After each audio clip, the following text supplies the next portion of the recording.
پورے پاکستان میں جو مردم شماری کی گئی وہ درست نہیں ہے۔ وہ اس لیے کہ آبادی کم نظر آتی ہے اور ووٹر جو ہے نا زیادہ ہوتے ہیں، تو یہ بالکل عقل کے خلاف ہے کہ ووٹر زیادہ ہوں اور آبادی کم ہو۔ کراچی کی بہت ساری ایسی مثالیں دی گئی کہ جہاں پر آبادی کم ہے اور ووٹر زیادہ ہے۔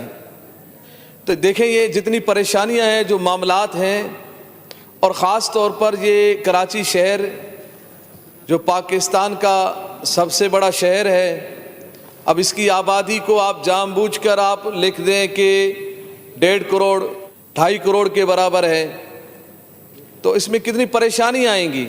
ہم آج کل جو بھی پریشان ہیں روڈوں کے حوالے سے، سیوریج کے حوالے سے، پانی کے حوالے سے، خوراک کے حوالے سے، اور ابھی تو بڑا مشہور ہے ٹماٹر کے حوالے سے۔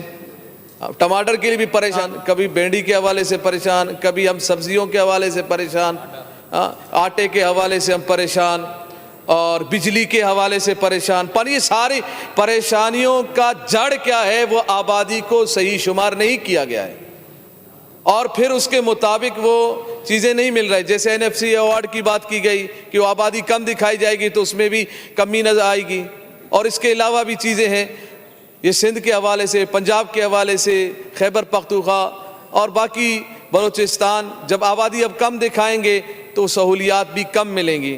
آبادی کو آپ درست شمار کریں گے تو آپ کی جو سہولیات ہیں وہ بھی صحیح میسر ہوگی۔ اور پھر دوسری بات ہے، یہ ظلم ہے اور یہ جھوٹ ہے، اس کو ظلم در ظلم کہا جائے تو بھی وجہ ہے کہ آپ ایک چیز کو غلط دکھا رہے ہیں۔ 2.5 کروڑ کو 1.5 کروڑ دکھا رہے ہیں، آپ 10 لاکھ کو 8 لاکھ دکھا رہے ہیں، یہ غلط ہے، جھوٹ ہے، ظلم ہے۔ جب یہ ظلم، جھوٹ، یہ اس طرح کی بربریت ختم نہیں ہوگی اس وقت تک خوشحالی نہیں آئے گی۔